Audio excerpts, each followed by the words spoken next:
ஆச்சி மசாலா. எந்த சமையலும் ருசி தேடும் ரகசியம். 20 ரூபாய்.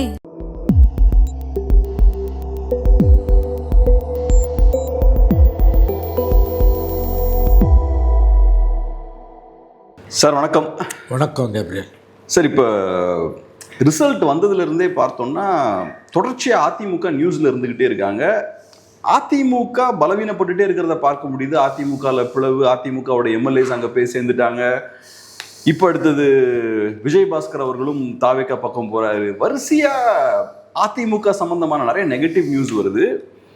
கொஞ்சம் கேர்ஃபுல்லாக பார்க்கும்போது தாவேக்காவும் இந்த சிஸ்டமேட்டிக்காக பண்ணுற மாதிரி தான் இருக்குது. அதிமுகவை பலவீனப்படுத்தணும் அப்படின்றத தாவேக்கா ரொம்ப சிஸ்டமேட்டிக்காக ஸ்டெப் பை ஸ்டெப்பாக பண்ணுற மாதிரி தான் இருக்குது. எப்படி பார்க்குறீங்க? உண்மைதான் கேப்ரியல். சிஸ்டமேட்டிக்காக அதிமுகவை தாவேக்கா விழுங்கி கொண்டிருக்கிறது. சரி தப்புலாம் நம்ம ஜட்ஜ்மெண்ட்டில் பேச முடியாது. என்ன நடக்குதுன்னு கமெண்ட் பண்ணுறது தான் நம்ம வேலை, அவ்வளோதான். அவர் ஏற்கனவே முதலமைச்சர் விஜய் அவர்கள் பேசும்பொழுது, தேர்தல் பிரச்சாரத்தில் பேசும்பொழுது போட்டி தாவேக்காக்கும் திமுகவுக்கும் தான் அப்படின்னு சொல்லியிருக்காரு. டிஎம்கே ஒன்று, டிவிக்கே ஒன்று, டிஎம்கே தான் அவர் பேசிகிட்டே வந்தார். மற்றும் பலர் தான், அதர்ஸ் தான் சொல்லுவார். நீங்கள் பார்த்துருப்பீங்க. ஏடிஎம்கேவெல்லாம் நேம் பண்ணுறது கூட கிடையாது, அங்கீகாரமே கொடுக்கல. That is is strategy. தப்பு ரைட்டுலாம் நம்ம ஒன்று பேசிகிட்டு இருக்க முடியாது. இப்போவுமே இபிஎஸ் விசிட் பண்ணலையே. ஆமாம், இப்போ கூட இபிஎஸ்ஸை விசிட் பண்ண மற்றவங்கள தான் அவர் விசிட் பண்ணார். இப்போ தட் இஸ் அ மெத்தட் இந்த மேட்னஸ் வாங்க. அந்த மாதிரி வந்து பார்த்திங்கன்னா வந்து இந்த ஆட்சியை பிடிப்பதற்கு முன்பும் அவங்களுடைய டார்கெட் வந்து டிஎம்கே தானே வழி. எதிரி எனக்கு திமுக தான், வேறு யாரும் கிடையாது. ஏடிஎம்கேக்கு ரெக்கக்னிஷனே கிடையாது. அதே மாதிரி வந்து ஜெயித்த பிறகு முதலமைச்சர் ஸ்டாலினை பார்க்குறாரு. அதன் பிறகு வந்து மற்ற குட்டி குட்டி தலைவர்களெல்லாம் பார்க்குறாரு. தேர்தலில் தோற்று அசம்பிளி ரெப்ரசன்டேஷனே இல்லாத சீமான் அவர்களை கூட போய் வீட்டில் பார்த்து வாழ்த்து பெற்றார். ஆனால் முன்னாள் முதலமைச்சர்ன்ற கேட்டகரியில் ஸ்டாலினை பார்த்தாருன்னா அவர் எடப்பாடியும் பார்த்துருக்கணும். ஆக்சுவலி ஆஸ் பர் பொலிட்டிக்கல் டீசன்சின்னு என்ன கேட்டிங்கன்னா நீங்கள் அதை பார்த்துருக்க வேண்டும். முன்னாள் முதலமைச்சர்னால் எல்லா முன்னாள் முதலமைச்சர்களையும் நீங்கள் பார்க்கணும். ஓபிஎஸ் கூட பார்த்துருக்கலாம் எனக்கு தெரிஞ்சு. பட் அங்கே டிஎம்கேக்குள்ளே ஐக்கியமானதால் அது முடியாது. ஆனால் அங்கேருந்து போன ஸ்பிளிண்டர் குரூப்பாக அவர் பார்த்தார். உங்களுக்கு வந்து இன்றைக்கி அதுவும் கரைஞ்சிக்கிட்டு இருக்குது. ஸோ அதை அவங்க விழுங்கிக்கிட்டு இருக்காங்கன்றது நல்லாவே தெரியுது. ஏன்னா இந்த ஓட் பேங்க்கு தான் நம்முடைய ஓட் பேங்க்குன்னு அவங்க பார்க்குறாங்க. அதிமுக வாக்கு வங்கி தான் நம்முடைய வாக்கு வங்கி. திமுக தாவேக்கான்னு களம் விரியணுன்னு தான் அவங்க விரும்புகிறாங்க. அதை ரொம்ப அதாவது குரூடாக செய்கிறாங்கன்னு கூட நம்ம சொல்லலாம். கொஞ்சம் நைசிட்டிஸோடு செஞ்சாங்கன்னா தெரியாது, குரூடாக செய்கிறாங்க. ஒன்று உங்களுக்கு நினைவு இருக்கும்னு நினைக்கிறேன், 2 ஆண்டுகளுக்கு முன்பு பிரசாந்த் கிஷோர் அவர்கள் அவங்களுடைய ஒரு மீட்டிங்கில், மகாபலிபுரத்தில் நடக்கும் மீட்டிங்கில் பேசும்போது சொன்னார், 2 திராவிட கட்சிகளில் ஒரு கட்சி வந்து காணாமல் போகும் அப்படின்னார். விஜயோட வளர்ச்சி என்பது 2 திராவிட கட்சிகளில் ஒரு கட்சி காணாமல் போகினார். ரொம்ப ஆப்ட் அனாலிசிஸு. அது அதிமுக. அதிமுக என்று கரைந்து கொண்டிருக்கிறது. அதிமுகவை தாவேக்கா விழுங்கி கொண்டிருக்கிறது. உண்மை. தாவேக்கா ஒரு திராவிட கட்சியாக பார்க்கலாமா, இல்லாட்டி எப்படி பார்க்கலாம், எப்படி கேட்டகரைஸ் பண்ணலாம்? இல்லை, அது ரொம்ப கெட்ட வார்த்தையாக மாறி போச்சு. திராவிட கட்சின்றதே வந்து இன்றைக்கி வந்து உங்களுக்கு இந்த ப்ராடர் விழுமியங்கள் படி பார்த்தீங்கன்னா அவங்க சொல்கிறதில் தான் இவரும் செய்கிறாரு. இன்றைக்கி திராவிடன்ற பேரை வைக்காமல் எவனுமே இன்றைக்கி தமிழ்நாட்டில் கட்சி ஆரம்பிக்க முடியாது. முற்போக்கு திராவிட, தேசிய முற்போக்கு திராவிடர் கழகம், அது இதை விட முரண்பாடுகளின் மொத்த மூட்டை. ஒன்று திராவிடமாக இருக்கணும், இல்லை தேசியமாக இருக்கணும். பண்டுட்டி ராமச்சந்திரன் கொடுத்த ஐடியாவில் 20 ஆண்டுகளுக்கு முன்பு இப்போ மறைந்த விஜயகாந்த் ஆரம்பித்த கட்சி தேசிய முற்போக்கு திராவிடர் கழகம், மறுமலர்ச்சி திராவிடர் கழகம், அந்த மாதிரி வந்து லட்சிய திராவிடர் கழகம், இந்த மாதிரி 1000 கட்சி இருக்குது. திராவிடன்ற பேரை வச்சுக்காமல் நீங்கள் எதுவுமே இங்கே பண்ண முடியாது. அதன் அடிப்படையில் தமிழக வெற்றி கழகம் அவர் தான் அந்த பேர் இல்லாமல் வந்தார். அது ஒரு திராவிட கட்சியா அப்படின்னு பார்த்தீங்கன்னா அவரும் பெரியாரை சொல்கிறாரு. ரைட், அவங்க கொள்கை தான் என் கொள்கைன்றாரு. இன்றைக்கு முதலமைச்சரான பிறகு அவருடைய முதலமைச்சர் விஜய் அவர்களுடைய இருக்கைக்கு மேலே இருக்கக்கூடிய ஒரே படம் அண்ணாதுரையோட படம். தமிழகத்தின் முதல் நான் காங்கிரஸ் சீஃப் மினிஸ்டர், அவருடைய படம் தான் இருக்குது. ஸோ அண்ட் சம்படி டேக்ஸ் கிரெடிட்னு வச்சுக்கோங்களேன். அது சேஸ் தட் நாங்கள் தான் வந்து நாங்கள் உண்மையான திராவிட இயக்கத்தோட வாரிசுகள்னு சொல்கிறாங்கன்னா அது இல்லை இருக்குன்னா யாரும் பேசிகிட்டு இருக்க முடியாது. அது it's a question of interpretation, அவ்வளோதான். சப்ஜெக்டிவ் தான் அது. திராவிட கட்சியானா ஆமாம், வேற என்ன, உங்களுக்கு அண்ணாதுரை படத்தை மேலே மாட்டிக்கிறாரு, பெரியார் பேரை சொல்லிக்கிறாரு.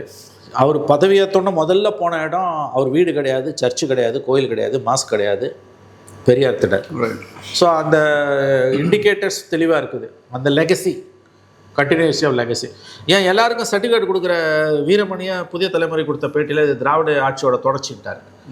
எல்லாருக்கும் அவர் தான் சர்டிஃபிகேட் கொடுப்பாரு, கி வீரமணி அவரே சொல்லிட்டாரு. அப்புறம் அதுக்கு மேலே உங்களுக்கு என்ன சர்டிஃபிகேட் வேணும்? கேப்ரியல் கேட்குற கேள்வியே தப்பு. ஸோ ஏடிஎம்கேவை ரிப்ளேஸ் பண்ணிட்டாரு, இன்னொரு திராவிட கட்சியை ரிப்ளேஸ் பண்ணிருக்காருன்னு பார்க்கலாம். அப்படிதான் ஏடிஎம்கேவை ரீப்ளேஸ் பண்ண முயற்சிக்கிறார். ரீப்ளேஸ் ஃபுல்லாக பண்ணல. அது அவ்வளோ சீக்கிரமாக பண்ணிட முடியாது. அது ஒரு இது மாதிரி ஃப்ளட்ஜிலிங்காவது இருந்துக்கிட்டே தான் இருக்குன்னு தோணுது. ஏன்னா இட்ஸ் ஆர்கனைசேஷன், இட்ஸ் இன்ஸ்டிடியூஷன். இது எப்படி நம்ம தேவகவுடா கட்சி வந்து ஜனதாதள் கர்நாடகாவில் இருக்கும், அந்த மாதிரி அவர் இங்கே ஒரு ஃபங்க்ஷனிங் ஸ்பேஸ் வந்து ஏடிஎம்கேக்கு இருக்கும். எல்லாரையும் வந்து விஜயால் இது ஸ்வாலோ பண்ண முடியாது.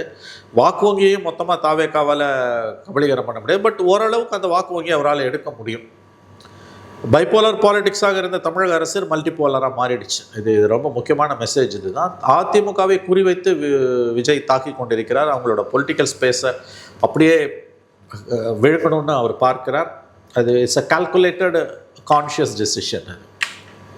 சரி, இப்போ அவங்க கையாளுற முறை இருக்குல்ல, நீங்களே லைட்டாக டச் பண்ணீங்க. அது பார்க்கும்போது ரொம்ப அக்ரெசிவாக இருக்குது, ரொம்ப அன்எத்திக்கலாகவும் இருக்கும் அப்படின்ற மாதிரி தோணுது. ஏன்னா எஸ்பெஷலி ஏடிஎம்கேவை டிவிக்கே ஃபஸ்ட்டு யூஸ் பண்ணுறாங்க. கரூர் சம்பவம் அப்போ யூஸ் பண்ணுறாங்க. ஏடிஎம்கேவும் இவங்களுக்கு சாதகமாகலாம் செயல்படுறாங்க. அப்புறம் ரிசல்ட் வரும்போது ஏடிஎம்கே 3வது இடத்துக்கு தள்ளப்படுறாங்க. அதுக்கப்புறம் ஏடிஎம்கேவை 2ஆக உடைக்கிறாங்க. அப்போ கிளியராக என்ன நடக்குதுன்னு பார்த்தோம்னா, இபிஎஸ் அவர்கள் பெரிய லெவலில் பாதிக்கப்படுறாரு. ஸோ இபிஎஸோட லீடர்ஷிப் தான் எக்ஸாக்டாக கொஸ்டின் பண்ணுறாரு. கட்சி 2ஆக உடையுது. அதுக்கப்புறம் உடஞ்ச ஒரு குரூப் பார்த்தோம்னா தாவேகா சைடு போக முயற்சி பண்ணுறாங்க. அந்த குரூப்ல இருக்கக்கூடிய ஒரு 4 எம்எல்ஏஸ் தூக்குறாரு. ஸோ ஃபர்ஸ்ட் இபிஎஸ்ஐ காலி பண்றாரு. அதுக்கப்புறம் வேலுமணி அவர்களையும் சிவி சண்முகத்தையும் காலி பண்றாரு. அவங்கள மீறி அவர் குரூப்ல இருக்கக்கூடிய ஒரு 4 பேரை தூக்குறாங்க உள்ள. ஸோ இவங்க பார்த்தோம்னா சிஸ்டமேட்டிக்காக ஃபர்ஸ்ட் ஏடிஎம்கே 2ஆக உடைக்கிறாங்க. அப்புறம் உடஞ்ச அந்த குரூப்ல இருந்து இன்னொரு 4 பேரை தூக்குறாங்க. இப்போ அதுக்கப்புறமும் வேற சில விஷயங்கள் அங்கே போய்கிட்டு இருக்கு. இதை அப்கோர்ஸ் அந்த மெத்தட் பார்த்தீங்கன்னா ரொம்ப அக்ரெசிவான அன்எத்திக்கல் தான் சொல்லணும். இது எப்படி பார்க்குறீங்க? Very dicey and very complicated issue தான் நான் இதை பார்க்குறேன். ஒரு வாய்ப்பு இருந்திருந்தால் விஜய் இதை தவிர்த்திருக்கலாம். ஏன்னா இதில் வந்து பப்ளிக் இமேஜ் ஓரளவு அடி வாங்குதுன்றது உண்மைதான். பட் ஒரு எம்எல்ஏ ரிசைன் பண்ணிட்டு போகிறத தடுக்க முடியாதுன்னு எனக்கு தோணுது. நீங்கள் வந்து இப்போ லீகல் பொசிஷன் என்னென்னா, நம்ம ஏற்கனவே பல முறை பேசிட்டோம். இருந்தாலும் நேயர்களுடைய கவனத்துக்காக மறுபடியும் நான் இதை சொல்ல விரும்புகிறேன். 2023 மே, சரியாக 3 ஆண்டுகளுக்கு முன்பு வந்து உச்சநீதிமன்ற சிவசேனா வழக்கு தீர்ப்பு தெளிவாக சொல்லுது. ஸ்பிளிட்ன்றது என்னென்னா 3/2 பங்கு இருக்கணும். அந்த 2 பங்கு வந்து தனியாக இயங்கினாலும் அவங்க பதவி போயிடும். They have to merge with other party. உதாரணத்துக்கு இப்போ ராஜ்யசபா எம்பிஸ் ஆம் ஆத்மி கட்சி, கெஜ்ரிவாலோட ஆம் ஆத்மி கட்சி 10 எம்பிஸ் 7 பேர் வெளியில் வந்து அவங்க தனியாக இயங்கலை, அவங்க பிஜேபியோட மெர்ஜ் ஆகிட்டாங்க. அப்படி இல்லைன்னா அவங்க பதவி போயிடும். இப்போ வந்து எது வந்து ஒரிஜினல் பார்ட்டி, 2 பேரும் விப்பு இஷ்யூ பண்ணுறாங்க அன்றைக்கி. அதில் வந்து தெளிவாக சுப்ரீம் கோர்ட் சொல்லுது, அசம்பிளி பார்ட்டி மெயின் பார்ட்டி கிடையாது, பேரண்ட் பாடி தான் மெயின் பார்ட்டி. பேரண்ட் பாடினா கட்சியோட பொதுச் செயலாளர் யார், அவர் தான் மெயின். அப்படி பார்த்தா எடப்பாடி தான் பொதுச் செயலாளர்.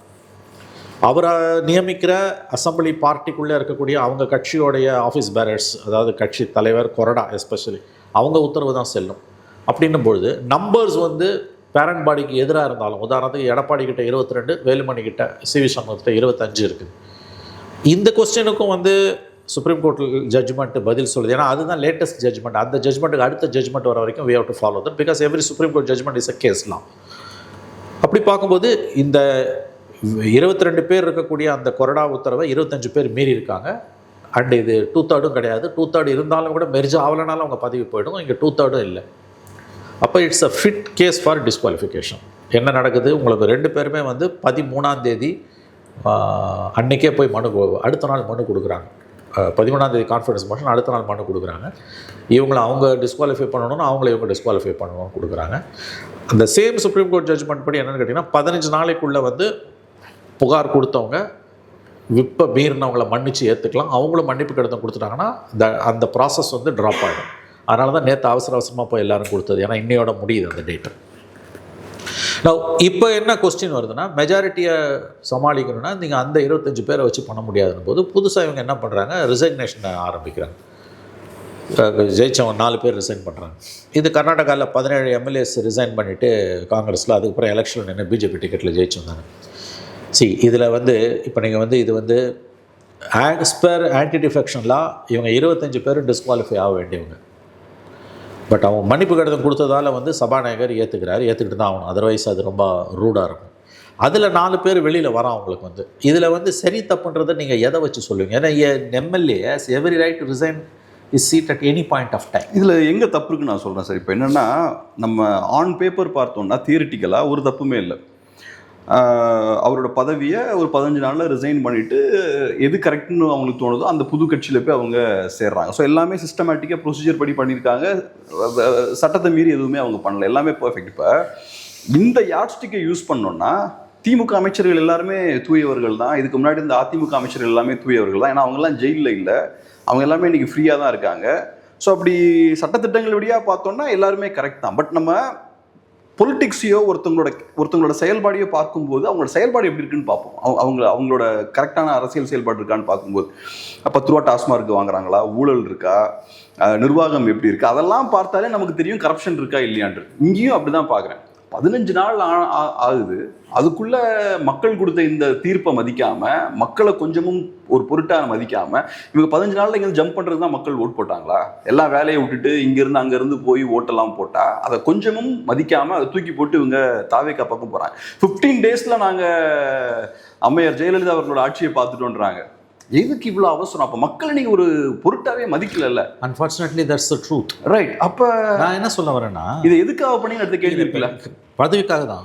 பதவியாக மறைக்கவே முடியாது. எப்படி நான் பதவிக்காக பண்ணலன்னா நான் அயோக்கியன், அப்படி வார்த்தை நான் சொன்னேன்னா நான் திருடேன், நான் அப்படிலாம் சொல்லவே முடியாது. என்னோட பாயிண்ட் வந்து ஐ மீன் லிமிட்டட் பாயிண்ட். இது வந்து நம்பர்ஸ் கேமில் வந்து மாட்டிக்கிச்சு. இந்த தூய சக்தி தீய சக்தின்றதெல்லாம் சொல்லாடல்கள். தாவேக்கான்றது is like any other political party. அது திமுக மாதிரி, அண்ணா திமுக மாதிரி மற்றும் ஒரு கட்சி, மேபி திராவிட கட்சி நீங்கள் சொல்லிக்கலாம், அந்த ஃபேக்டாகவே இருந்துட்டு போட்டோம் அல்லது இல்லாமல் கூட போட்டோம். It's like any other political party. நின்ன 27 மாதங்களில் அவங்க வந்து ஆட்சியை பிடிச்சிருக்காங்க. அது மிகப்பெரிய சாதனை. பேட் லக் என்னென்னா வந்து 10 சீட்டு குறைஞ்சிருந்துன்னா எதிர்கட்சியாக ஹாயாக உட்காந்துருக்கலாம், 10 சீட்டு கூட இருந்ததுன்னா கம்ஃபர்டபுளாக ஆண்டிருக்கலாம். 2 கட்டான போய் சிக்கிக்கிச்சு. நம்பர்ஸ் கேம், டெலிகேட் நம்பர்ஸில் போய் மாட்டிக்கிச்சு. இப்போ as per anti defection law and supreme court judgements இந்த 25 பேரை வச்சு இவங்க ஆள முடியாது. அந்த 25 பேரை நோக்கி ஏன் விஜய் போனார்? இப்போ இருக்கக்கூடிய நம்பர்ஸே போதாதா? நீங்கள் வந்து 118ன்றது இப்போ 107ஓட சேர்த்து 121 இருக்குது. 5 காங்கிரஸ்ஸு, 2 லெஃப்ட், 4 9, IUML 11, விசிக 1 13, 107 10 13 120, அமமுக 1 121 இருக்குது. 118 is the magic number. But உங்களுக்கு குஷனிங் இல்லைன்றதுனால நீங்கள் என்ன பண்ணுறீங்க? பயப்படுறீங்க. ரெண்டாவது இவங்கெல்லாம் அக்ரெசிவ் பொலிட்டிக்கல் இஷ்யூஸில் ஸ்டாண்ட் எடுக்கக்கூடியவங்கன்றதுனால any time they may topple the government. Cushioning வந்து உங்களுக்கு வந்து அங்கே தான் கிடைக்குது. அந்த 25 உள்ளே வந்துன்னா, ஒருவேளை ஆன்டி டிஃபெக்ஷன்லாம் இல்லைன்னா அந்த 25 உள்ளே வந்ததுன்னா அது கம்ஃபர்டபுளான கேம் விஜய்க்கு. ஏன்னு கேட்டிங்கன்னா அவங்களுக்குலாம் எந்த பொலிட்டிக்கல் ஸ்டாண்டும் கிடையாது எக்ஸப்ட் மேக்கிங் சம்திங் பிக். அதை தவிர அவங்களுக்கு வேறு ஒன்றுமே கிடையாது அவங்களுக்கு. அதனால தான் வந்து மைண்டு வந்து இன்றைக்கி 6 மாதம் confidence motion, no confidence motion move பண்ண முடியாது. இந்த government is safe till November 13th. ஆனால் மண்டைக்குள்ளே இது ஓடிட்டே இருக்குது, எந்த நேரமும் கவுத்துருவாங்க. அதனால தான் நீங்கள் என்ன பண்ணீங்க? முதல் கேம் ஆடினீங்க. இப்போ என்னாச்சு? அது வேலைக்கு ஆகாது தெரிஞ்சு போனோன்னே அதுக்குள்ளே நீங்கள் உடைக்கிறீங்க. திஸ் இஸ் ராங்ன்றதை நான் வந்து மாரலி எத்திக்கலி கேட்டிங்கன்னா என்னால் இதை டிஃபெண்ட் பண்ண முடியாது. நான் இல்லை, nobody can defend. But the problem is லீகலாக கான்ஸ்டிடியூஷனலாக பார்த்தீங்கன்னா இது தப்பு கிடையாது. ரெண்டாவது நான் இன்னொன்று சொல்கிறேன், நான் இதை பேசக்கூடியவங்க எல்லாருமே ஏன் வந்து இதை இவங்க தான் ஃபஸ்ட் டைம் பண்ணாங்கன்னு பேசுகிறீங்க? ரீசெண்ட் ஹிஸ்ட்ரியில் டிஎம்கே பண்ணிச்சு, 15 வருஷத்துக்கு முன்னால் கருணாநிதி பண்ணார். ஆனால் இவங்க தான் தூய சக்தி. அது நம்பினது உங்கள் தப்பு. தூய சக்தியும் இந்த சிஸ்டத்துக்குள்ளே ஒருத்தன் எப்படிங்க தூய சக்தியாக இருக்க முடியும்? அது அவங்க கிளைம் பண்ணுறாங்க. பல ஆயிரம் கோடியை செலவு பண்ணி ஒரு கட்சி ஜெயிக்குது, ஒப்பனாக காசு கொடுத்து ஜெயிக்கிறான். விஜய் நின்ன 2 தொகுதியிலும் 200 கோடிக்கு மேலே செலவு பண்ணியிருக்காங்க. அதை பற்றிலாம் வாய் திறக்காத உத்தம சீலர்கள், நாட்டின் முக்கிய நாளிதழ்கள் இன்றைக்கி எடிட்டோரியல் எழுதுகிறான். இந்த மாதிரி ரிசைன்மெண்ட் போகிறவங்க வந்து கூல் ஆஃப் பீரியட் இருக்குமான்னு. உன் கண்ணு முன்னால் 100கணக்கான கோடியை செலவு பண்ணி தோற்று நிற்கிறான். அதை கேட்க துப்பு இல்லை உனக்கு. இன்றைக்கி வந்து இந்த இஷ்யூவை பற்றி நீ கருத்து சொல்கிற. அப்போ எப்படி வசதியாக நீ யோசிக்க? கலைஞர் 2009 இதே மாதிரி ஒரு இதை விட 10 சீட்டு குறைவு 96 சீட்டை வச்சு 5 வருஷம் ஆண்டார். அப்போ 2006லேருந்து 11 பீரியடில் 2009 3 வருஷம் பொறுத்து நடந்தது. இப்போ முன்னாலே நடக்குது, அவ்வளோதான். மதிமுகலேருந்து கம்பம் ராமகிருஷ்ணன், அதிமுகலேருந்து அனிதா ராதாகிருஷ்ணன், இவங்க 2 பேரும் ரிசைன் பண்ண வச்சு இவங்களை டிஎம்கே டிக்கெட்டில் நிற்க வச்சு அவங்கள எம்எல்ஏ ஆக்கி டிஎம்கேல சேர்த்தாங்க. என்ன ஒன்று அவர் பண்ணார்? அவங்கெல்லாம் ரிசைன் பண்ணிட்டு போகும்போது ஸ்பீக்கர் ரூமில் இருந்துட்டு உடனே மாடியில் போய் ஜங்குன்னு போய் வந்து பொதுப்பணித்துறை அமைச்சரையோ முதலமைச்சரையோ பார்த்து திமுகவில் சேரல. அந்த நைசிட்டிஸ் இவங்களுக்கு இல்லை. ஆனால் தாவேக்காவும் திமுகவும் ஒன்று தான் அந்த வகையில். அதில் எந்த சந்தேகமும் கிடையாது. அன்னைக்கு பக்தவச்சலம் ஒரே குட்டையில் ஒரே மட்டைகள் தான் இவங்க எல்லாருமே. இப்போ பண்ணார்ல ஸ்டாலின், ஓ பன்னீர்செல்வம், மனோஜ் பாண்டியன், வைத்திலிங்கம் 3 பேர் ரிசைன் பண்ணிவிட்டு அதிமுகலேருந்து திமுகவுக்கு வந்தாங்க. அவங்களுக்கு எம்எல்ஏ பதவி கொடுப்பாங்கன்னு தானே வந்தாங்க, இல்லாட்டி வந்திருப்பாங்களா? அப்போ இதுக்கு என்ன பேர்? இதையும் பேசினா நீங்கள் நியாயஸ்தர்கள் யோகியர்கள்னு சொல்லலாம். அப்போ வசதியாக தானே நீங்கள் யோசிக்கிறீங்க. நம்ம எல்லாருமே பேசிட்டு இருக்கோம். நான் உங்களை சொல்லலை, எல்லாரையும் நம்ம பேசிட்டு தான் இருக்கணும். இது ஸ்பெஷலாக நம்ம தாவேக்காவை அட்டாக் பண்ணுறதுக்கான காரணம் என்ன? ஓவரா பேசியிருக்காங்க. அதுதான் தப்ப ஒழிய காரியம் ரெண்டு ஒன்று தானே. இப்போ ஒரு மாதம் கூட ஆகல, ஆறல ஓ பன்னீர்செல்வம் எதுக்காக ரிசைன் பண்ணிட்டு அதிமுக முன்னாள் முதலமைச்சர் சார் ஓபிஎஸ் கூட நீங்க இதோட கம்பேர் பண்ண முடியாது சார். அவர் 5 வருஷம் அவரு எம்எல்ஏவா இருந்து லாஸ்ட் மினிட்ல அவர் ரிசைன் பண்றாரு. 15 நாள்ல பண்ணிருக்காங்க சார். மக்கள் உங்களை நம்பி நீங்க நல்ல அட்மினிஸ்ட்ரேஷன் கொடுப்பீங்கன்னு உங்களுக்கு ஓட் போட்டுருக்காங்க. இந்த இடத்துல வேறுபடுறேன். நீங்க கரெக்டா பேசி இந்த இடத்துல பாதம் மாறுறீங்க. அதாவது லிமிட்டட் பாயிண்ட், எந்த நம்பிக்கையில அதிமுகவை விட்டு திமுக ஓபிஎஸ் வந்தாரு? எம்எல்ஏ சீட்டு கிடைக்கும்ன்ற ஒரே நம்பிக்கையில தானே வந்தாரு. எம்எல்ஏ சீட்டு கிடைக்கலன்னா அவர் வந்திருப்பாரா? இந்த 4 பேர் ரிசைன் பண்ணது எதுக்காக ரிசைன் பண்ணாங்க? எம்எல்ஏ சீட்டு கிடைக்கும் தான் ரிசைன் பண்ணாங்க. இது உண்மை, அதுவும் உண்மை. ஓபிஎஸ் வந்து ரிசைன் பண்ணிட்டு 3 முறை முதலமைச்சராக இருந்தவர் ராஜினாமா பண்ணிட்டு திமுகவில் ஸ்டாலினை பார்த்து சேரும்போது வாயே திறக்காதவர்கள் இன்னைக்கு ஏன் குதிக்கிறாங்க? அது 15 நாளோ 5 வருஷமோ. அதாவது அடுத்த முறை எனக்கு சீட்டு கிடைக்கும்ன்றதுக்காக நான் விட்டுட்டு ஓடி வரேன் அப்படின்னா எல்லாம் ஒன்று தானே. இப்போ ஓபிஎஸ் அவர்களை போது நான் ஒன்று ஏற்றுக்கிறேன். இப்போ அவர் அடுத்த தடவை எனக்கு சீட்டு கிடைக்கும்ன்றது ஒன்று, அதை தாண்டியும் வேற லாபம் இருக்குன்னு தான் போறாரு. அவர் இதுக்கு முன்னாடியும் ஏகப்பட்ட பல்ட்டிலாம் அடிச்சிருக்காரு, இதையும் அதுக்காக தான் பண்றாரு. அதுல எந்த மாற்று கருத்துமே இல்லை. பட் என்னோட பாயிண்ட் என்னன்னா, நான் இதை தியரட்டிக்கலாக நான் பார்க்கல, இது மக்களோட பாயிண்ட் ஆஃப் வியூல நான் பார்க்குறேன். மக்கள் ஓட்டு போட்டு இபிஎஸ் அவர்களை எலெக்ட் பண்ணி ஒரு பொறுப்பையும் அவர்கிட்ட கொடுத்துருக்காங்க. அந்த மக்களுக்கு ரெப்ரசன்டேஷனை கொடுக்கணும் ஓபிஎஸ் அவர்கள். அதை 5 வருஷம் கொடுத்துருக்காரு. அவர் அந்த வேலையை அவர் செய்யறாரு. அதை தாண்டி அதுக்குள்ள கிரீட் இருக்கு, அதை தாண்டி அங்க ஆப்பர்ச்சுனிசம் இருக்கு, எல்லாமே எனக்கு புரிஞ்சுக்க முடியுது. பட் இங்க பார்த்தோம்னா அந்த வேலையே நடக்கல. டெமோக்ரஸி ப்ராசஸே அவங்க கேலி கூத்தாக்கியிருக்காங்க. 15 நாள்ல தூக்கி போட்டு போறாங்க அவங்க. அதுவும் என்ன நம்பிக்கை இல்லைன்னா 15 டேஸ்ல நான் தூக்கி போட்டு போயிடுவேன், அதுக்கப்புறம் திருப்பி ரீஎலெக்ஷன் திருப்பி ஜெயிப் பண்ற நம்பிக்கை இருக்கு. அதே மக்கள்கிட்ட ஓட்டுவாங்க நம்பிக்கை இருக்கு இவங்களுக்கு. அதுதான் நான் சொல்றேன். எனக்கு இந்த இடத்துல வந்து இதை பெரிய தவறா நான் ஓப்பனா சொல்றேன், எடுத்துக்கலாம். இது வந்து maybe morally S it's a dicey issue. அதுல வந்து நிறைய காம்ப்ளிகேட்டடான ஹர்டில்ஸ் இருக்குது. when somebody resigns, he resigns, right? Resign பண்ற உரிமை ஒருத்தனுக்கு இல்லையா? அடுத்த நாளே அவனுக்கு இருக்கு. 2009 பண்ணும்போது 3 வருஷம் ஜனநாயக கடமை அப்படியே ஆற்றி தீர்த்துட்டாரு அவரு. வராரு 2026 5 வருஷம் இருந்துட்டு வராரு. அப்பெல்லாம் நம்ம பேசல. 15 நாள்ல வரும்போது ஏன் குதிக்கிறீங்க சார்? இப்ப ஒரு விஷயம் என்னன்னா, ஒரு விஷயம் கரெக்டா தப்பான்றத திமுகவை யாட்ஸ்டிக்கா வச்சு நம்ம கனெக்ட் பண்ணக்கூடாது. திமுக வந்து மாரல் யாட்ஸ்டிக் கிடையாது. திமுக ஹைலி கரப்டா இருக்காங்கன்றதுக்காக தான் திமுகவுக்கு எதிரான ஒரு வேர்டிக்ட மக்கள் கொடுத்துருக்காங்க. ஆனா தாவேகா மாற்றுன்னு சொல்லிட்டு வந்து திமுக விட மோசமா நாங்க அதெல்லாம் பண்ணுவோம், திமுக 5வது வருஷத்துல பண்ணதை நாங்க முதல் வருஷத்துலேயே பண்ணுவோம், 15th டேலேயே பண்ணுவோம்னா அது என்ன? அது கரெக்டா இருக்கும்? அது அதாவது ஒரு பார்ட்டி வந்து ரொம்ப வேர்ஸ்டா மாறுதுன்னு வச்சுக்கோங்களேன், தீய சக்தியாக மாறுதுன்னா அதை விட பெரிய தீய சக்தி தான் அந்த தீய சக்தியை வீழ்த்த முடியும். It's as good as it is. எனக்கு என்ன யூஸ் இல்லை, அவனை விட மோசமான தீய சக்தியா நீங்க இருப்பீங்க, எனக்கு என்ன யூஸ் இல்லை. இல்லைன்னா எனக்கு வந்து ஒரு விஷயத்துல மட்டும் எனக்கு வந்து உடன்பாடு இல்லை. அதாவது வந்து MLA has every right to resign at any point of his time. கண்டிப்பா இருக்கு. நான் பண்ணிட்டு நான் போவேன். அன்கான்ஸ்டிடியூஷனல். நான் என்ன சொல்றேன், அந்த அளவுக்கு எதுனா மக்கள் தோக்கடிங்கன்றான் அடுத்த எலெக்ஷன்ல. இப்போ போய் எங்க நிக்கிறாங்களோ அந்த இடத்துல you defeat him or defeat her. அதுதான் பண்ணணும். மக்கள் பண்ணுங்க, அதை பண்ணுங்க, நியாயமா தான் கரெக்டான விஷயம் பண்ணுங்க. that will be poetic justice. ஆனா அங்க ஜெயிச்சு வந்தானா மக்களுக்கு புரிதல்னு அர்த்தம். அவ்வளவுதான். பொலைட்டா சொல்லணும்னா இல்ல, ஏன்னா இது ரெஸ்பெக்டே பண்ணல மக்கள். நான் என்ன சொல்ற, மக்கள் ஏத்துக்கிட்டாங்கன்னு அர்த்தம். நான் சொல்றது மக்கள் அது we differ, we can agree to disagree. நான் வந்து மக்கள் தோக்கடிச்சாங்கன்னா எஸ் மக்கள் தீர்ப்பு. மக்கள் ஒருவேளை அவன் ஜெயிச்சிட்டான்னா மக்கள் ஏற்றுக்கிட்டாங்க இந்த டிசிஷனை. ஆனால் அந்த பை எலெக்ஷன் சொல்ல முடியுமா? ஏன்னா பை எலெக்ஷனில் இப்படி சரி எண்ட்லெஸ்ஸாக இப்படி பேசிக்கிட்டே போகலாம், கோல் போஸ்ட்டை நம்ம மாற்றிக்கிட்டே போகலாம். எனவே நான் ஒன்று ஒத்துக்கிறேன் கேப்ரியல், பர்சனலி ஸ்பீக்கிங் நான் 2 விஷயத்தை தெளிவுபடுத்துறேன். என்னை பொறுத்த வரைக்கும் வந்து ஒரு எம்எல்ஏ யாராக இருந்தாலும் at any point of time she or he has every right to resign and go for the people. மக்கள்கிட்ட போய் கேளுங்க, மக்கள் ஓட்டு போட்டால் வாங்க, இல்லை வீட்டுக்கு போங்க. 1.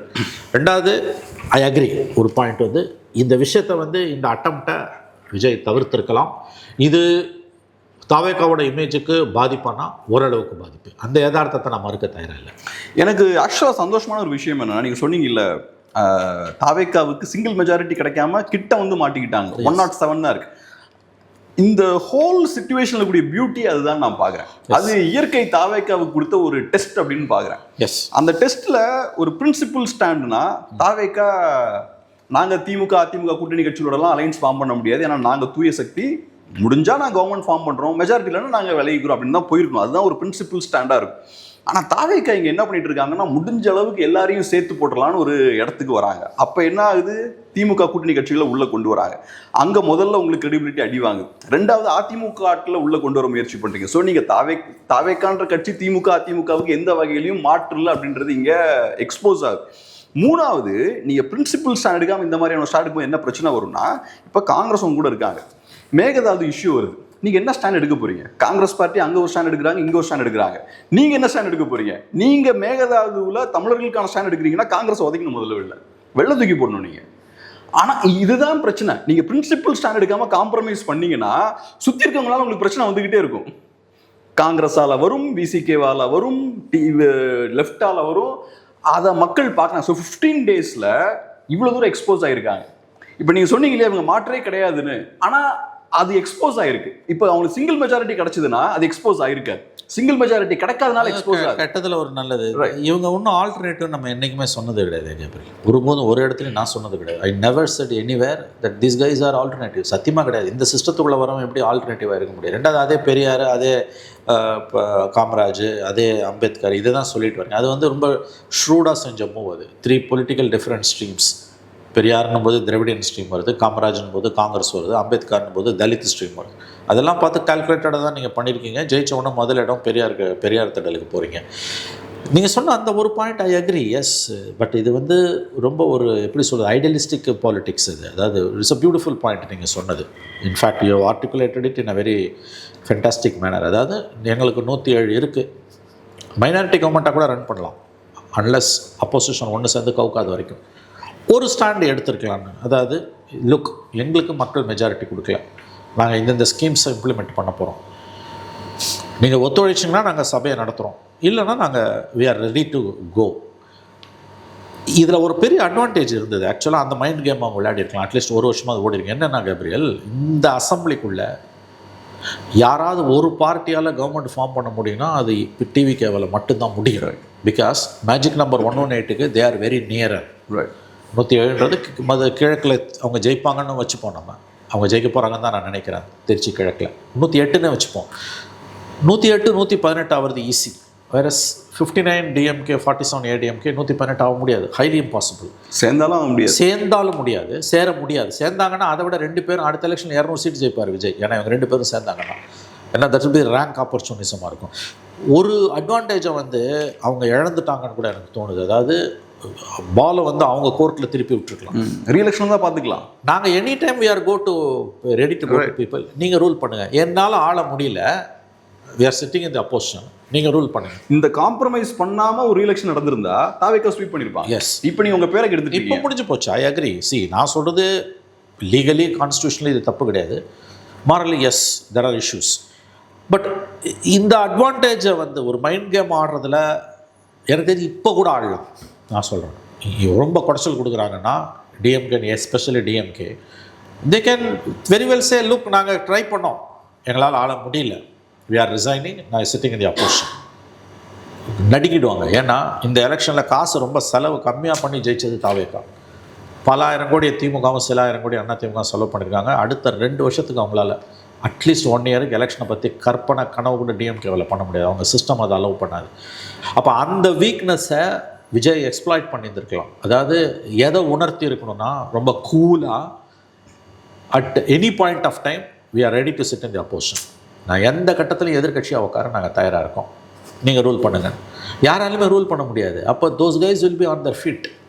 ஏன்னா தாவேக்கா ஃபார்ம் பண்ணலன்னா எலெக்ஷனை தவிர வேறு வழியே கிடையாது. ரைட், ஸ்வீப் பண்ணியிருக்கலாம். நீ பிரசிடென்ட் ரூல் 2 மாதம் போடுவேன், 2 மாதத்தில் வந்து அதிகபட்சம் 6 months வரைக்கும் எக்ஸ்டெண்ட் பண்ணலாம். அந்த 6 monthsக்குள்ளே வந்து வேறு காம்பினேஷனை வந்து கவர்னர் ட்ரை பண்ணுவார். எதுவுமே அமையலைன்னா எலெக்ஷன்ஸை தவிர வேறு வழியே கிடையாது. அது வந்து ஒரு துருப்பு சீட்டாக இருந்திருக்கும். அதை வச்சு இவங்களோட குடைச்சலை ஓரளவு சமாளிச்சுக்கலாம். பட் திஸ் ரிக்வயர்ஸ் உங்களுக்கு ஒரு பெரிய பொலிட்டிக்கல் மெச்சூர்டு ஆட்டிடியூட் தேவை. அது இல்லை. அதுக்கு நீங்கள் தூய சக்தியாகவும் இருக்கணும். அதுவும் இல்லை. அஃப்கோர்ஸ் நான் ethically and morally it's difficult question. I agree, அதுக்கு ஆன்சர் கிடையாது. அதுக்கு நான் எனக்கு என்னென்னா வந்து உங்கள் கையில் இருந்த ஒரு பியூட்டிஃபுல் ஆப்பர்ச்சுனிட்டியை நீங்கள் மிஸ் பண்ணிட்டீங்க. Every cloud has its silver லைனிங்னுவோம். 108 சீட் இருக்குல்ல, 108 சீட்டை வச்சு அவங்கள வழி கொண்டு வந்துருக்கலாம். ஆனால் ஒருத்தனுக்கும் எலெக்ஷனுக்கு போக விருப்பம் இல்லை.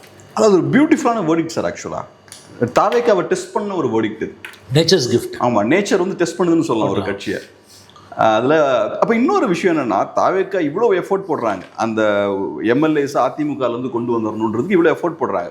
இது காட்டக்கூடிய விஷயம் என்னென்னா, தாவேக்காவுக்கு பிசிகே மேலேயும் இடதுசாரிகள் மேலேயும் ஐயூஎம்எல் மேலேயும் நம்பிக்கை இல்லைன்றதா 100% இல்லைன்றதை எக்ஸ்போஸ் பண்ணுது. அதை ஓப்பனாக அவங்களும் பேசுகிறாங்க. இப்போ சண்முகம் அவர்கள் பேசும்போது இதெல்லாம் தப்புன்னு அவரும் பேசுகிறாரு, திருமாவளவன் அவர்கள் பேசும்போதும் இதெல்லாம் கரெக்டான விஷயம் இல்லைன்னு பேசுகிறாரு. ஸோ அப்போ அவங்களுக்கு சப்ஸ்டியூட்டாக நீங்கள் அதிமுகவில் உள்ளே கொண்டு வந்துக்கிட்டீங்கன்னா அப்போ நாளைக்கு அவங்க வெளில போகிறதுக்கும் வாய்ப்பு இருக்கா? அவங்க உள்ளே வந்து தான் இவங்களை வந்து கம்ப்ளீட்டாக வந்து அவங்க டவுன் சைஸ் பண்ணியிருப்பாங்க. அஸ்யூமிங் தட் இப்போ இப்படி நடந்திருக்குன்னு வச்சுக்கோங்களேன், ஒரு வாதத்துக்கு வச்சுக்கோங்களேன். 25க்கு பதிலாக 32 வெளியில் வந்துட்டாங்க. அண்ட் 32 தெளிவாக இருக்காங்க. 5 வருஷம் பவர் எல்லாம் இருக்க முடியாது. அதிமுகன்ற டேக் இருந்தாலும் நம்ம காலி மெர்ஜ் பண்ணியிருந்தால் அன்றைக்கே இஷ்யூ செட்டில்டு. 5 வருஷம் தான் கவர்மெண்ட் சேஃப். அப்போ இந்த ரோல் எல்லாமே வந்து இவங்க 2 லெஃப்ட் ஐயூஎம்எல் விசிகே காங்கிரஸ் உட்பட தேல்பி காங்கிரஸ் வேணால் உள்ளே இருப்பாங்க. இந்த 4 பேரும் வந்து again they'll be back in DMK's camp. வேறு எங்கே போவாங்க உங்களுக்கு? டிஎம்கேவும் அவங்கள வந்து they will hug like anything. ஏன்னா இன்றைக்கி தனிமரமாக நிற்குது திமுக. பட் அதை வந்து அதான் பியூட்டி ஆஃப் த வெர்டிக்ட். அதான் கரெக்டாக வந்து இந்த இடத்துல நிறுத்திடுச்சு. இது வந்து maybe mother nature is testing their calibre. தூய சக்தியான இல்லை, தூய சக்தி இல்லைன்றது நிரூபிக்கப்படுது. தேர் நாட் தூய சக்தியெல்லாம் பெரிய வார்த்தை. அது அவங்க கிளைம் பண்ணிக்கினது. மக்கள் ஒன்றும் அதை நம்பிலாம் ஓட்டு போடல. தப்பு பண்ணாலும் பண்ணட்டும், இவங்க 2 பேரையும் பார்த்து சலிச்சு போச்சு. தப்பு பண்ணால் அடுத்த ஒரு திருத்திக்கலான்ற மேண்டேட்டில் தான் மக்கள் கொடுத்துருக்காங்க. பெரிய நம்பிக்கை வச்சு மக்கள் இவங்க ஓட்டு போடலைங்க. அதை நம்ம புரிஞ்சுக்கணும். இந்த மேண்டேட்டோட இன்னொரு பியூட்டி என்னென்னா, இவங்க தப்பு செய்ய மாட்டாங்கன்னெலாம் யாரும் பெரிய அளவில் நம்பிலாம் ஓட்டு போடல. தப்பு பண்ணட்டும், இவங்க 2 பேரும் கொள்ளையடிச்சாங்க, பூசா ஒருத்தர் வந்து கொள்ளையடிக்கணுமே எத்தனையோ பேர் சொன்னாங்க. அது உண்மைதான். எத்தனையோ பேர் அவங்க வாயால் சொன்னாங்க. நம்ம எல்லாருமே இதை கேட்டிருக்கோம். நான் கேட்டிருக்கேன். ஏதோ ஒரு மாற்று அவன் வந்து தூய சக்தியா தீய சக்தியா அதெல்லாம் இல்லை. தப்பு பண்ண மாட்டாங்க நம்புறோம். பண்ணட்டும், இவங்க 2 பேரும் கொள்ளையடிச்சாங்க 60 வருஷம், பூசா ஒருத்தன் வந்து அடிக்கட்டுமே. இதே வார்த்தை எவ்வளோ பேர் சொன்னாங்க. இழக்கிறதுக்கு ஒன்றும் இல்லை. நாங்கள் தப்பு பண்ணால் அடுத்த எலெக்ஷனில் மாற்றிட போகிறோம். நாங்கள் அந்த இடத்துல தான் திமுக கையேறு நிலையில் வந்து மாட்டிச்சு. ஆகவே இது சொன்ன மாதிரி வந்து ஒரு ஆப்பர்ச்சுனிட்டியாக விஜய் மிஸ் பண்ணியிருக்காரு. Yes, you are right. இப்போ பார்க்கும்போது தாவேக்காவுக்கு திமுக கூட்டணி கட்சிகள் மேலே நம்பிக்கை இல்லை. ஸோ நேச்சுரலாக அதிமுகவை டார்கெட் பண்ணி அங்கே இருக்கக்கூடிய எம்எல்ஏஸ் எடுக்க வேண்டிய ஒரு தேவை ஏற்படுது. ஸோ இப்போ என்ன ஆகுதுன்னா, இது அதிமுகவுக்கு சிக்கலான ஒரு சூழலை ஏற்படுத்துது. தாவேக்கா அவங்க சர்வைவ் ஆகிறதுக்கு அதிமுகவை காலி பண்ண வேண்டிய இடத்துக்கு தள்ளப்படுறாங்க. அவங்களும் அந்த விஷயத்த பண்ணுறாங்க. அதிமுக எப்படி ஹேண்டில் பண்ண போகிறாங்கன்னு நினைக்கிறீங்க இந்த சுச்சுவேஷன்? எடப்பாடி பழனிசாமி இந்த ரவுண்ட்லேயும் ஜெயிச்சிட்டாரு, அதில் சந்தேகம் வேணாம். எலெக்ஷனுக்கு இப்போ ஜெயலலிதா டெத்துக்கு பிறகு அவர் சிஎம் ஆனார். சிஎம் ஆகி 6 மாதத்தில் ஓபிஎஸ்ஸை வழி கொண்டு வந்து டெப்டி சிஎம் ஆக்கி உள்ளே சேர்த்துக்கிட்டாரு. அது அவரோட ஃபஸ்ட்டு விக்ட்ரி. 4 வருஷம் ஓட்டினார். 2021 ஜெயிச்சார். ஜெயித்த பிறகு அவரே லீடர் ஆஃப் த அப்போசிஷனாக வந்தார். அது செகண்ட் விக்ட்ரி. 3வது விக்ட்ரி பார்ட்டிக்குள்ளே ஜெயிச்சுக்கிட்டே தான் வந்தார். வெளியில் தோற்றுக்கிட்டே வந்தார். 22 ஓபிஎஸ்ஸை தூக்கி வெளியில் போட்டு அந்த ஸ்டாமை சர்வை பண்ணார். அது 3வது விக்ட்ரி. 4வது விக்ட்ரி வந்து இப்போ இந்த கிரைசிஸுக்கு பிறகு ஒரு கட்டத்தில் 22-25 வந்தது. If not for supreme court judgment 25 தான் வந்து பெரிய number. EPS would have been finished. ஆனால் அவரோட நல்ல நேரம் supreme court judgment came in handy. he has weathered this storm also. ஆங்கிலத்தில் சொன்னால் இந்த சூறாவளிலையும் அவர் தப்பி பழிச்சிட்டார். ஸோ இந்த ரவுண்டுலையும் எடப்பாடி ஜெயிச்சிட்டார். பார்ட்டி அடுத்த 5 வருஷம் காப்பாற்றுறதுன்றது வந்து சேலஞ்ச் தான் அவருக்கு. ஏன்னா அந்த கட்சி நம்ம ஏற்கனவே பேசின மாதிரி அதோடைய வரலாறுக்கு 2-5 ஆண்டுகள் அதிகாரம் இல்லாமல் இருந்ததே கிடையாது. பட் இந்த முறை வந்து அவங்க ஒரு சூடுபட்டிருக்காங்க. ஏன்னா இந்த அசம்பிளிக்குள்ளே அடுத்த 5 வருஷத்துக்கு நெக்ஸ்ட் 5 இயர்ஸுக்கு 2/3 இல்லாமல் போனால் காலி. அப்படி போனாலும் மெர்ஜ் ஆகணும். 2/3 ஜென்ரேட் பண்ணுறது 20 எம்எல்ஏ 25 எம்எல்ஏ எல்லாம் தயார் பண்ணுறதுலாம் அவ்வளோ ஈஸி கிடையாது. இன்ஸ்டிடியூஷனலைஸ்டான பார்ட்டியில் அவ்வளோ பெரிய விஷயம் கிடையாது. அது அவ்வளோக்கு ஈஸியான விஷயம் கிடையாது. ஸோ இந்த ஸ்பிளிட் வந்து அடுத்த 5 வருஷத்துக்கு வரத்துக்கு வாய்ப்பு குறைவு. 1 or 2 may resign and go. But பல்காக வெளியில் வந்து போகிறதுக்கு வாய்ப்பே கிடையாது. ஏன்னா இந்த இஷ்யூ செட்டில் டவுன் பண்ண ஒரு விஷயம் என்னென்னு கேட்டிங்கன்னா, லேட்டஸ்ட் சுப்ரீம் கோர்ட் ஜட்ஜ்மெண்ட் படி 2/3 வந்தால் பத்தாது, நீ மெர்ஜும் ஆகணும். அதுக்கெல்லாம் வாய்ப்பு கிடையாது. ஸோ இந்த ரவுண்டுலேயும் அவர் தப்பிச்சுக்கிட்டார். But over the period of time party என்ன ஆகும், இன்னும் 5 பேர் 10 பேர் 40 பேர் ரிசைன்மெண்ட் போகிறான்னா that one can't stop it. ஆனால் இதில் என்ன சிக்கல்னா சார், நீங்கள் சொன்ன மாதிரி ஒவ்வொரு தடவையும் இபிஎஸ் அவர்களுக்கு சேலஞ்ச் வரும்போது, அவரோட லீடர்ஷிப்பை சேலஞ்ச் பண்ணும்போது அதை முறியடிச்சு கட்சி அவரோட கட்டுப்பாட்டு கீழே இபிஎஸ் கொண்டு வந்துடுறாரு. ஆனால் ஒவ்வொரு தடவையும் அதை செய்யும்போது பார்ட்டி வீக் ஆகிட்டே போகுது. இன்னைக்கு பார்த்தோம்னா எலெக்ஷன் ரிசல்ட் வரும்போது 3rd பிளேஸுக்கு தள்ளப்படுறாங்க. அதுக்கப்புறம் கட்சி 2ஆ உடையுது. அதுக்கப்புறமும் பார்த்தோம்னா எம்எல்ஏஸ் கொஞ்சம் பேர் இப்போ தாவேக்கு பக்கம் போயிட்டாங்க. அப்போ கட்சி 2ஆ உடையும் போதும் பார்ட்டி வீக் ஆகுது. அப்புறம் கட்சி 2ஆ உடஞ்சும் எம்எல்ஏஸும் நிறைய பேர் அங்கே போகிறாங்க, பார்ட்டி இன்னும் வீக் ஆகுது. ஸோ ஏற்கனவே நீங்கள் 3ஆவது இடத்துல இருக்கீங்க, அதை விடவும் ரொம்ப மோசமாக வீக் ஆகுறீங்க. ஸ்டார்ட் பண்ண இடத்த விடவும் மோசமாக வீக் ஆகுறீங்க. அதான் கேப்ரியல், எடப்பாடி தோத்துக்கிட்டே இருக்காரு, எடப்பாடி ஜெயிச்சுக்கிட்டே இருக்காரு, அதிமுக தோத்துக்கிட்டே இருக்குது. அதான் எடப்பாடி ஸ்ட்ராங் ஆகிட்டே இருக்காரு, அதிமுக வீக் ஆகிட்டே இருக்கு. போக போக பார்த்தா எடப்பாடி கையில் கட்சி இருக்கும் போல தெரியுது, ஆனால் கட்சிக்கு எதுவும் இருக்குமா? கட்சிக்கு எதுவும் கிடையாது, அது உண்மை. அதான் சொன்னேன், இந்த 5 வருஷத்தில் நம்ம பார்த்தது அதுதான். எடப்பாடி ஸ்ட்ராங் ஆகுறாரு, பார்ட்டி வீக்கன் ஆகுது. எடப்பாடி கட்சியை பிடிச்சிக்கிறாரு, ஆனால் பிடிச்சிக்கிறதுக்கு கட்சியில் எதுவும் இல்லாமல் போகுது, அவ்வளோதான். இது ரொம்ப பெக்குலரான சுச்சுவேஷன். 1 or 2 ரிபல்ஸ் வராங்க, அதுக்கு பிறகு அவங்க ஒன்று சைலண்ட் ஆகிடுறாங்க, இல்லை எதிர்க்க ஓடுறாங்க. இப்போ விஜயபாஸ்கர் இன்னைக்கு காலையில் சொல்கிறத பார்த்தா is on is way out பார்த்தா அப்படி தான் தெரியுது. ஸோ 1 more கேம்ப்பு, இன்னொருத்தர் சிவி சண்முகம், ஒரு 6-7 பேர் வெளியில் போகிறாங்க. உங்களுக்கு அங்கே 108 இருக்குன்னா ஒரு 6-7 போகுதுன்னா 114 115 நியரிங் த மார்க். அதை தான் விஜய் விரும்புகிறாரு. பட் இட்ஸ் நாஸ்டி பாலிடிக்ஸ், அதில் எந்த சந்தேகமும் கிடையாது. ஏடிஎம்கே பொறுத்த வரைக்கும் அதோட சர்வைவல் பிரசாந்த் கிஷோர் சொன்னதான். 2 திராவிட கட்சியில் 1 காணாமல் போனார், ஏடிஎம்கே காணாமல் போயிட்டுருக்கு. ஆனால் ஒன்று ஏடிஎம்கே லூஸ்லேயும் விட மாட்டேங்கிறாங்க. ஒரு இந்த சடனாக பட்டுன்னு அடித்து காலி பண்ண முடியல ஏடிஎம்கே. அவங்க அது இன்ஸ்டிடியூஷனுங்க, கரெக்ட், அது இன்ஸ்டிடியூஷன். இதில் என்ன சிக்கல்னா, லாங் டேர்மில் அவங்களுக்கு கஷ்டம். நான் ஏன் சொல்கிறேன்னா, அவங்களோட ஒரே பாலிசி இந்த 54 வருஷத்தில் ஆன்டி டிஎம்கே, ஆன்டி கருணாநிதி தான், வேறு எதுவுமே கிடையாது கட்சிக்கு. அந்த ஆன்டி டிஎம்கேவை இன்றைக்கி பெரிய அளவில் ரெப்ரசன்ட் பண்ணுறதுக்கு ஒரு ஃப்ரெஷ் ஃபேஸ் வந்துடுச்சு. தாவேக்கா திமுக, தீய சக்தி திமுகன்னு ஏடிஎம்கே பேசுகிறது நிறுத்தி ரொம்ப நாள் ஆகுது. ஜெயலலிதாவே அந்த வார்த்தையெல்லாம் அவாய்ட் பண்ணிட்டாங்க பிற்காலத்தில். ஆனால் இவர் பேசும்போது என்ன ஆகுதுன்னா, டிஎம்கேக்கு எதிராக தான் ஒன்லி பொலிட்டிக்கல் ஃபோர்ஸ்னு அவர் சரியாக பொசிஷனிங் பண்ணிக்கிறார். பாலிடிக்ஸில் ரொம்ப முக்கியமான ஒரு விஷயம் என்னென்னு கேட்டிங்கன்னா, பொசிஷனிங் யுவர் செல்ஃப். எந்த இடத்துல பொசிஷனிங் பண்ணுறீங்கன்றது முக்கியம். அதை பர்ஃபெக்டாக அவர் பண்ணிட்டார். 2வது விஷயம், பவர் இல்லைன்னா இந்த பார்ட்டியை ஹேண்டில் பண்ணுறது கஷ்டம். அது தட் கேம் இன் ஹேண்டி விஜய்க்கு. இன்றைக்கி அவர் கட்சி ஆரம்பிக்கும் போதும், இன்றைக்கி முதலமைச்சர் ஆகும்போதும் ஏடிஎம்கே வீக்கெண்டாகவே ஆகிட்டுருக்குது.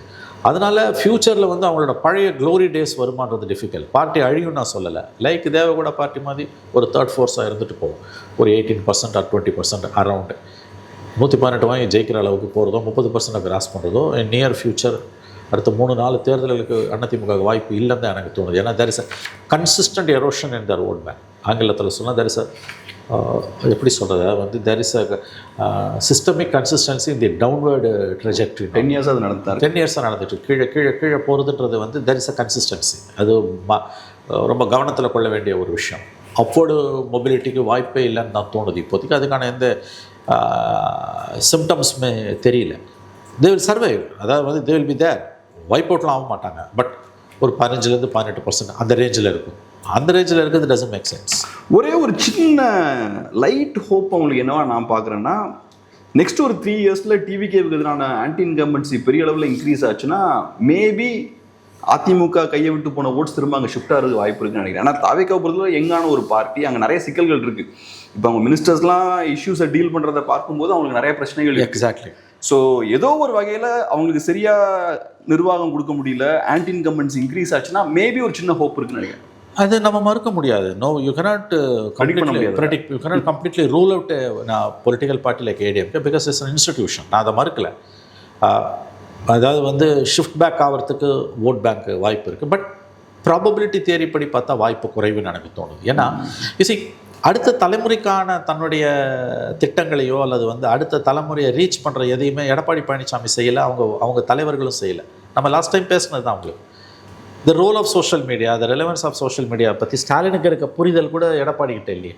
ஸ்டாலினுக்கே பெரிய அளவில் இருக்குமான்னு தெரியல. பட் அட்லீஸ்ட் அவருக்கு அதோட நுவான்சஸ் புரியாட்டியும் அதோட இம்பார்ட்டன்ஸ் புரியுது ஸ்டாலினுக்கு. சோஷியல் மீடியாவோட இம்பார்ட்டன்ஸ் அவருக்கு புரியுது. இன்ஸ்டாகிராமை பற்றிலாம் அவர் பேசுகிறாரு, இன்ஸ்டாவில் ஜெயிச்சிட்டாங்கன்றாரு. நம்ம எல்லாம் டீ கடையில் பாலிடிக்ஸ் பேசணும், இனிமேல் எல்லாரும் ஒரு அக்கௌண்ட் ஓப்பன் பண்ணி அட்லீஸ்ட் அந்த மெசேஜ் அவரால் கொடுக்க முடியுது.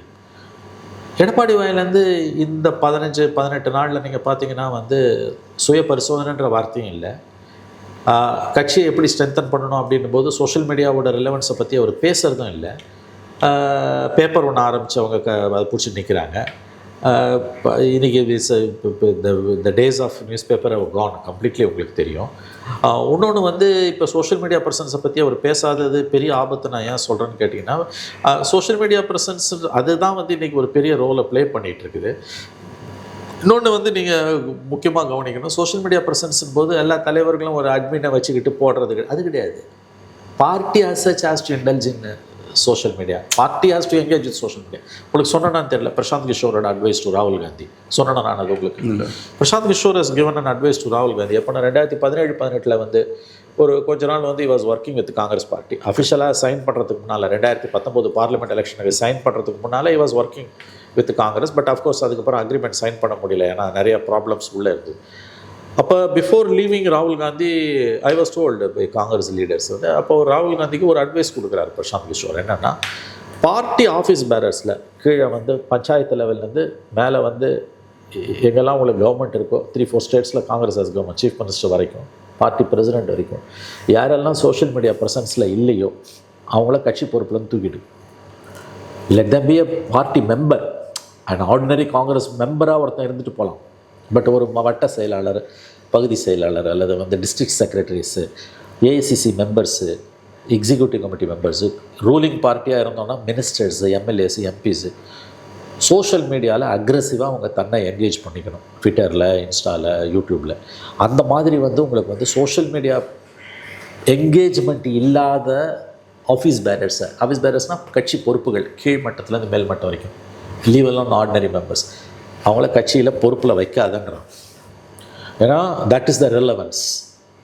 இன்றைக்கி உங்களுக்கு தெரியும், பாலிடிக்ஸ் வந்து டு லார்ஜ் எக்ஸ்டென்ட் ட்விட்டரில் தான் வந்து ஃபைட் ஆகுது. உங்களுக்கு வந்து அந்த ப்ரெசன்ஸ் இல்லாத ஒரு பாலிட்டிஷியன் வந்து அட்லீஸ்ட் அட்மினை வச்சு அது பண்ணணும்.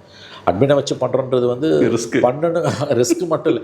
அந்த ஆங்கிளுக்குள்ளே நான் போகல, தட்ஸ் லாஜிஸ்டிக்கல் ஒன். அது பெரிய விஷயம் இல்லை என்னை பொறுத்த வரைக்கும். மைண்ட் இருந்ததுன்னா போதும். உங்களுக்கு வந்து அஃப்கோர்ஸ் டூல்ஸ் ஹேண்டில் பண்ணணும், ஒத்துக்கிறேன் நான். இப்போது அது வந்து தன்னெழுச்சியாக வரணும். Because you are communicating with society and you are communicating with opposition, you are communicating with your own party cadres வந்து த்ரூ சோஷியல் மீடியா தான் அப்படி தான். ஸோ அந்த ப்ரெசன்ஸ் இல்லாதவங்களை நீ வந்து கட்சியில் வைக்காதன்றான். இது ஓல் பார்ட்டியையே வந்து சோஷியல் மீடியாவோட ஒரு கமிட் பண்ண வைக்கிறது. இப்போ இது வந்து எவ்வளோ பெரிய விஷயன்றது உங்களுக்கு இப்போ ஸ்டாலின் அட்லீஸ்ட் ஸ்டாலின் அதை தொடராருங்க. இந்த டிஃபீட்டுக்கு பிறகு அவர் தொடராரு. எடப்பாடி வயலேருந்து ரெலவன்ஸ் ஆஃப் சோஷியல் மீடியான்றதே வரல. ஏடிஎம்கே as a பார்ட்டி தன்னை எப்படி வந்து மாடர்னைஸ் பண்ணியிருக்கு. ஸ்டாலின் அந்த சோஷியல் மீடியா பாயிண்ட் டச் பண்ணும்போது எனக்கு என்ன தோணுச்சுன்னா, ஆக்சுவல் ப்ராப்ளம் தப்பிச்சு பார்க்குற மாதிரி தோணுச்சு எனக்கு. நிறைய இடத்துல கோட்டை விட்டுக்கிட்டு 5 வருஷம் ஆட்சியை சரியாக பண்ணாமல் சோஷியல் மீடியானால தான் அதை நம்ம தோத்தோம்னா அது எஸ்கேப் ரூட் மாதிரி இருக்கலாங்க. பட் அந்த ரிலவன்ஸ் அதில் உள்ள வருது. அதை அங்கீகரிக்கிறார். அது அவர் எஸ்கேபிசம் தான். அதை அக்ரி. அவர் நடந்த தவறுகளை ஏற்றுக்கொள்ள அவர் மனம் மறுக்கிறது. அதனால தான் சோஷியல் மீடியான்னு சொல்லி அவர் கடந்து போகிறார். நான் அதை ஒப்புக்கொள்கிறேன். ஆனால் இதில் கவனிக்க வேண்டிய விஷயம் என்னென்னா, அட்லீஸ்ட் அவர் வாயிலேருந்து சோஷியல் மீடியான்ற வார்த்தை வருது. எடப்பாடி வாயிலேருந்து அது வரவே இல்லை. பிகாஸ் நீங்கள் as an organisation, as an institution, ஒரு political party, a political party is a public institution. நீங்கள் எப்படி நீங்கள் வந்து இன்றைக்கி இருக்கக்கூடிய மாடர்ன் டே மேசிவ் டெவலப்மெண்ட்டாக இருக்கக்கூடிய மேஜர் டெவலப்மெண்ட்டாக இருக்கக்கூடிய சோஷியல் மீடியாவை பற்றி பேசாமல் ஒரு தேர்தல் தோல்வியை பற்றி எப்படி பேச முடியும்? அதாவது கோர்ஸ் கரெக்ஷனாக இருக்கட்டும், மாடர்னைசேஷன் ஆஃப் த பார்ட்டி இருக்கட்டும், நவீன காலத்துக்கு ஏற்ப தன்னை மாற்றிக்கிறது, தகவமைக்கிறது, இதை எதை பற்றியுமே அவர் வாயிலேருந்து வார்த்தையே வரலையே. பேப்பரை பிடிச்சி நிற்கிறீங்க போர்வாளில். கேட்டால் நமது அம்மாவும் நமது எம்ஜிஆரும் கையை விட்டு போயிடுச்சா, அதாவது ஏதோ சொல்லுவாங்க, ஏதோ போய் தொலைஞ்சதுன்னு சந்தோஷப்படாமல் நீ வந்து இல்லையா? அது அப்போ உங்கள் மைண்டு வந்து எப்படி வந்து ஒரு கற்காலத்தில் இருக்குது. இது கற்காலம் தான். இது இந்த மாடர்ன் ஏஜோட டெவலப்மெண்ட்டே நீங்கள் புரிஞ்சுக்கலையே. ஏன் வந்து ரீசரெக்ஷன், பார்ட்டியோட ரீசரெக்ஷன் வந்து ரூல் அவுட் பண்ணலைங்க. பட் ஏன் அது கடினமான ஒன்றுன்றதுக்கு நான் வைக்கிற உதாரணங்கள் இதெல்லாம். இந்த 15-20 நாளில் என்ன அவங்கக்கிட்ட இருந்திருக்குது, என்ன அதுக்கான இண்டிகேட்டர்ஸ் இருக்குது, ஏதாவது புரிஞ்சுதா உங்களுக்கு? யாரையோ அட்மினை வச்சு நீங்கள் ட்வீட் போடுறது, சோஷியல் மீடியாவில் என்கேஜ் பண்ணுறது அது கிடையாதுங்க. பார்ட்டி ஆஸ் அன் இன்ஸ்டிடியூஷன் எப்படி அதை யூஸ் பண்ணுது. அஃப்கோர்ஸ் நான் அதையும் ஒத்துக்கிறேங்க. வெறும் சோஷியல் மீடியா ப்ரெசன்ஸ் இன்ட்ராக்ஷனால் மட்டும் நீ ஜெயிக்க முடியாது. எதை இன்ட்ராக்ட் பண்ணுற, எதை கொண்டு வர. Content is the king. எழுதினாலும் பேசினாலும், போர்வாலில் எழுதினாலும், ட்விட்டரில் போட்டாலும் என்ன பார்ட்டியோட ஸ்டாண்ட் என்ன? 5 வருஷமாக இவர் என்னங்க அப்போசிஷன் ரோலில் ப்ளே பண்ணார்? ஏங்க இந்த விஜய் மாதிரி ஒரு பொலிட்டிக்கல் பார்ட்டி எமர்ஜ் ஆகுதுன்னா பேசுகிறதுக்கு வார்த்தைகள் தேவையில்லைங்க. ஏடிஎம்கேவோட படுதோல்வியின் வெளிப்பாடு அது. அந்த இடத்த ஏடிஎம்கே தானே எட்டு நிரப்பியிருக்கணும். டிஎம்கே பிடிக்கலன்னா ஏடிஎம்கே, ஏடிஎம்கே பிடிக்கலன்னா டிஎம்கே தானே இருந்தாங்க. திமுக எதிர்ப்பு அரசியலை கைவிட்டாங்க. 5 வருஷம் ஒன்றுமே பண்ணலையாங்க. நீங்கள் அதில் தான் இவர் வளர்ந்துருக்காரு. நீங்கள் விஜய் மாதிரி ஒரு பொலிட்டிக்கல் ஃபோர்ஸ் தாவேக்கா டெவலப் ஆகுதுன்னா அது வந்து பேசுறதுக்கு ஒன்றுமே இல்லை. That's a clear indicator message that ADMK is finished. நீங்கள் எடுக்க வேண்டிய வேலையை அவர் செஞ்சாருங்க. கையில் புதுசாக ஒருத்தர் பேசும்போது மக்கள் கேட்குறாங்க. அந்த ஸ்பேஸையை நீங்கள் விட்டுட்டீங்க. செய்கிற மாதிரி காட்டிக்கிட்டாரு, ப்ரொஜெக்ட் பண்ணிக்கிட்டாரு. அது கூட இல்லைங்க. இப்போ ஏன்னா வேலை நடந்துருச்சு. வேற Stalin was the most luckiest chief minister. ஏன்னா ஸ்டாலின் மாதிரி ஒரு அதிர்ஷ்டசாலி முதலமைச்சர் தமிழ்நாட்டுக்கு கிடைச்சதே கிடையாது. ஏன்னா அவர் எதிர்கட்சியே இல்லை. எடப்பாடிக்கு ஒரு அக்ரஸிவான பொலிட்டிக்கல் அப்போசிஷன் இருந்தது. திமுக யார்? ஸ்டாலின் இருந்தார். கலைஞருக்கு எல்லாம் மிகப்பெரிய வரலாற்று புருஷர்கள். நேரு, இந்திரா காந்தி, ராஜீவ் காந்தி, ஜெயலலிதா, எம்ஜிஆர். கலைஞருக்கு ஜெயலலிதா, ஜெயலலிதாவுக்கு கலைஞர், எடப்பாடிக்கு ஸ்டாலின், ஸ்டாலினுக்கு யாருமே இல்லை. இன்றைக்கி விஜய்க்கு வந்து ஒரு அக்ரஸிவான அப்போசிஷன் பார்ட்டி இருக்குது, டிஎம்கே இருக்குது. ஸ்டாலினுக்கு இருந்த அளவுக்கு விஜய்க்கு கிடையாது. எடப்பாடி வந்து உங்களுக்கு வந்து இந்த எந்த இடத்துல அவர் நிற்கிறார் அவங்க சொல்லுங்கள். எங்கே ஏடிஎம்கே நிற்குது? இது ஒன்றும் பெரிய நீங்கள் வந்து ஒரு அதாவது வந்து பெரிய கம்பசூத்திரம் கிடையாது. இதை வந்து கண்டுபிடிக்கிறதுன்றது தன்னோட ரோலில் வந்து அவங்க அக்ரெசிவ் அப்போசிஷன் ரோலை அந்த ஸ்பேஸையே அவங்க இழந்துட்டாங்க. ரொம்ப நன்றி சார். அருமையான ஒரு பேட்டி கொடுக்க ரொம்ப நன்றி.